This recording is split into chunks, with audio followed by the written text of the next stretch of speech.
সারাদিন তো বাড়িতেই থাকো, কি এমন করো যে দিন শেষে এত ক্লান্ত হয়ে যাও? আমার ভিডিওর কমেন্ট বক্সে অসংখ্য কমেন্টের মধ্যে এইরকমই একটা কমেন্ট আমার চোখে পড়লো। তবে একজন মাকে এই ধরনের কথা বলার আগে সেই বাচ্চার মায়ের সাথে গোটা দিনটা একবার কাটিয়ে দেখুন, অথবা তার সাথে থেকে দেখুন যে সে সারাদিন কি কি করে, তাহলে আশা করি বুঝবেন যে সে কেন এত ক্লান্ত থাকে।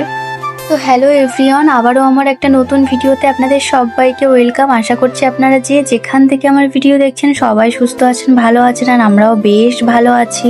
আজ মঙ্গলবার আর এখন বাজে ওই সকাল 10টার মতো।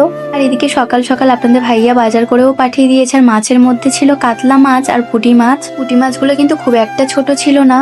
আর বিছানায় যে বেডশিটটা পাতা ছিল সেটা কিন্তু 2 দিন মতো হচ্ছে পেতেছিলাম। তবে আগের একটা ভিডিওতে আমি আপনাদের সাথে শেয়ার করেছিলাম যে বেডশিটের কাপড়ের কোয়ালিটিটা না খুব একটা ভালো ছিল না।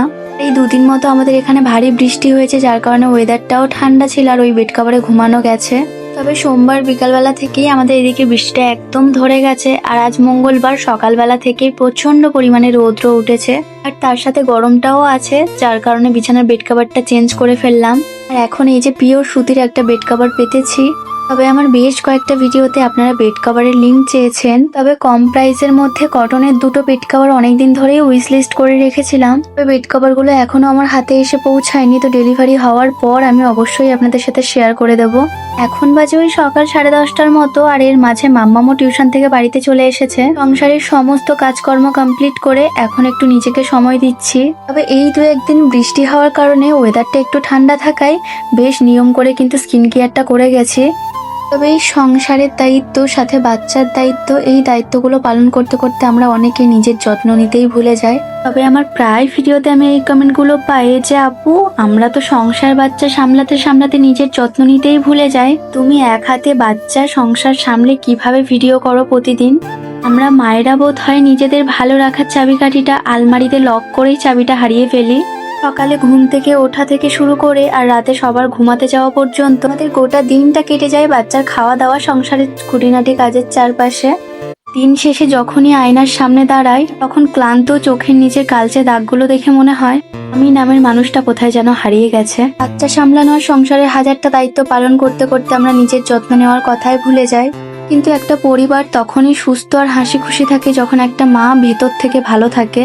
যে যত্ন নেওয়া মানে এই নয় যে সংসারকে অবহেলা করা। প্রতিদিনের সংসারের এই সমস্ত কাজকর্মের মধ্যে কিন্তু নিজের জন্য একটুখানি মি টাইম খুঁজে নেওয়াই যায়। যাই হোক, অনেক কিছুই বলে ফেললাম, এবার আসি রান্না বান্নার দিকে। তবে আজকের ভিডিওটা কিন্তু বেশ লং হচ্ছে। আপনারা বেশ কয়েকদিন ধরে বলছিলেন দিদি ভিডিও অনেকটা ছোট হয়ে যাচ্ছে, একটু লং ভিডিও দিন। তবে আমার একজন মিষ্টি ভিউয়ার মুস্কান বলেছে আপনার ভিডিও এই 2 দিন হচ্ছে আমি দেখছি, খুব ভালো লাগে আপনার ভিডিও দেখতে, পারে একটা কথা না বলে থাকতে পারলাম না, আপনার শাশুড়ি মা কি আপনাকে একটুও হেল্প করে না?